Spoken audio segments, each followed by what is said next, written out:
Right now in Ontario, we need funding to train people for workplaces. So there's about 800,000 people in Ontario without a job. And so this fund, this skills development fund, is about $2.5 billion. And it's meant to train people for jobs and to get into workplace and get better paychecks. I'm totally in favor of that. Some of the funding goes, for example, to train people for skilled trades or to train firefighters, train police officers.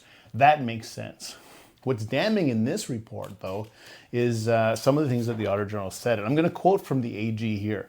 The Auditor General has described the process as, quote, not fair, transparent, or accountable. And there was little rationale to explain why the high-ranked applications were not chosen. So what are they talking about there?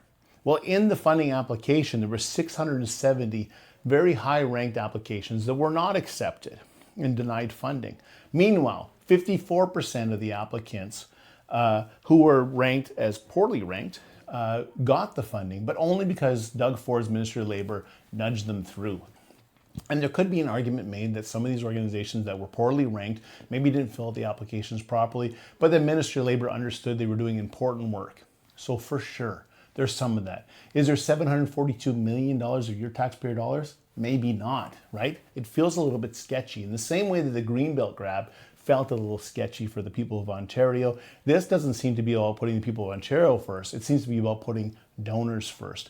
We also saw a really strong link about the number of people who had hired lobbyists that were close to Doug Ford and the Conservative Party being successful in application form, even though they scored low. We need a government that is committed to the taxpayers of Ontario and ensures that every single dollar is accountable in the training that it provides. It shouldn't be a slush fund that goes towards wealthy donors and close and connected friends. This money is to protect the people of Ontario, to ensure they have training, to ensure that they are successful if they're affected by the tariffs, or to provide the training so they can get better paychecks and moving on in their life and becoming more successful.